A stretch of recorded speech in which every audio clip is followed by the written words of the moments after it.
nuclear power has sort of gotten back into the conversation. We're going to be way ahead of AI, and we've got to produce tremendous amounts of electricity. We're in the midst of a nuclear renaissance right now, and that's because power demand is meaningfully rising for the first time in a few decades. And at the moment, we just don't have enough clean energy options. That last sentence is the most important thing you will hear for next few years. We don't have enough power. For more than 2 decades, Wall Street lived in a reality where growth was easy because software didn't need physical stuff to scale. You write the code once, you sell it a billion times. But we have reached to a point where we have finally hit a physical wall. The AI revolution is no longer a software race. It is a race of gigawatts. While the average retail investor is obsessed with the brain of AI, the chips, the chatbots, the smart money on the other hand has quietly moved to the heart. They're piling into what insiders call the forbidden trade. It's forbidden because it requires investing in physical sectors like nuclear, copper, and old school utilities that tech enthusiasts were told to ignore.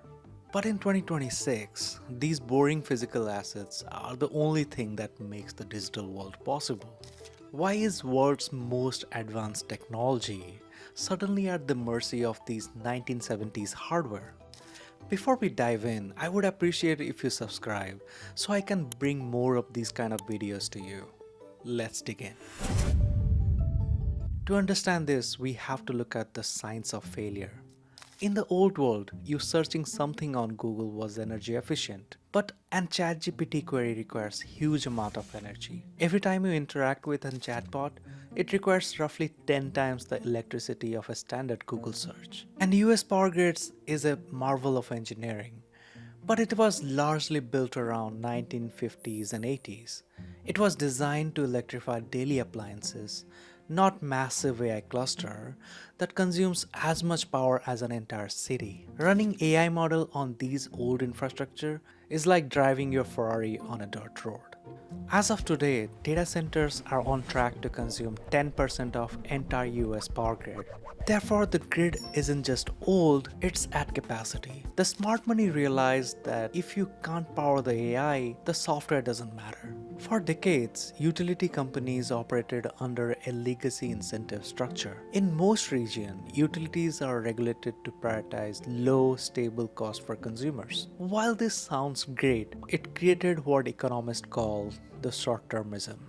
Instead of building a 21st century supergrid, it was more logical for these companies to focus on maintenance tenders, doing just enough to keep the aging lines running. This wasn't a conspiracy, it was a byproduct of regulatory system designed for a slow growth world. Therefore, now we have a capacity gap. Silicon Valley moved at a speed of light, while the physical grid moved at a speed of, well, regulation. Smart money is betting that the only way to bridge this gap is a massive trillion-dollar capital injection into this forbidden physical sector.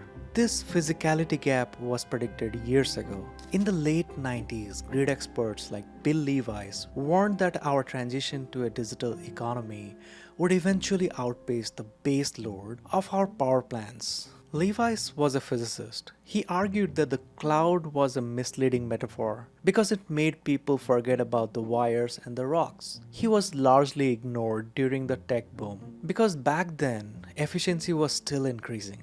Because today his vision is the reality. When companies like Microsoft, Google start to sign a 20-year deal with a nuclear power plant, they're essentially admitting that the physicists were right. They're moving away from the public grid and trying to build their own private energy ecosystem.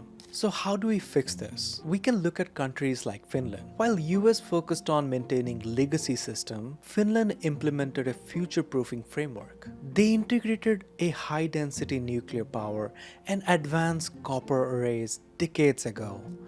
By prioritizing energy security over short-term savings, they created a grid that can handle AI surge without breaking a sweat.